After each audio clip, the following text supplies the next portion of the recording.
Community requirements could be assessed in terms of cultural needs to associate one's spiritual self, to minimize the aural haste for the happenings, to regard and recognize one's imperfection towards the mainstream. Social needs to sustain livelihood activities for various materialistic purposes of recreational as well as infrastructural layouts for the sound growth of the urban surroundings. Town planning is an art of which geography is the science. Town planning could be understood as an initiative to shape and guide the physical extent of towns for vivid community requirements of social, cultural, economical, as well as recreational values. Urbanism is a way of life where geography meets the art of shaping and guiding the physical extent of towns to meet the diverse needs of the community. It's a complex process, and urbanization is the result of the shift from rural to urban living, impacting society and the environment. Prof. J.P. Dube assumed town and country planning to be ancient, as such being the human settlements. A master plan is a blueprint of the multi-processing proposals which are considered to modify the overwhelming scenarios of a huge settlement to direct their future development in a sustainable manner. Professor M.B. Kleinard explained urbanism being the way of life that is usually said to be conflicts of norms for a very fast social change, increased mobility, and individualistic existence.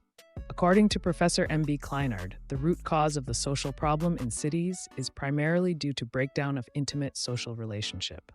Professor V.L.S. Prakash Rao considered urbanization as a process for concentration of non-agricultural occupations and land uses around a single nucleus or multiple nuclei.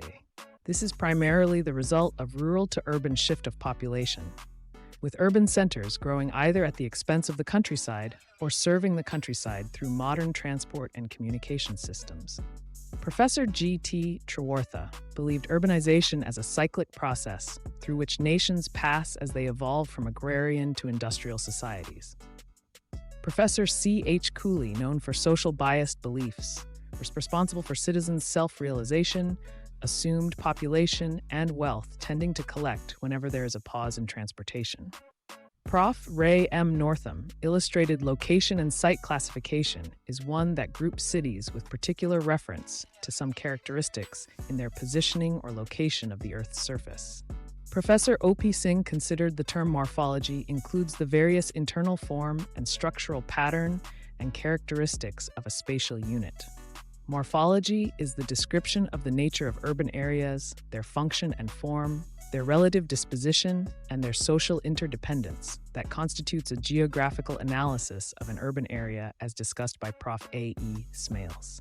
Prof. R.E. Murphy evaluated morphological studies often deal with development of forms and patterns of the present city or other urban areas through time, in short with evolution, and further emphasized that in morphological studies, form elements of the urban areas are of chief concern: the arrangement of streets and railroads, the form of buildings, in the whole urban landscape. Prof. R.E. Dickinson recognized morphology is concerned with the plan and build of the habitat, viewed and interpreted in terms of its origin, growth, and functions. A town can be said to exist if the majority of the population spend the greater part of its time with the bounds of the agglomeration. Whenever a large-scale activity is geographically concentrated so as to give a localized basis for mass employment, the semblance of a town is created as described by Prof. A.E. Smales.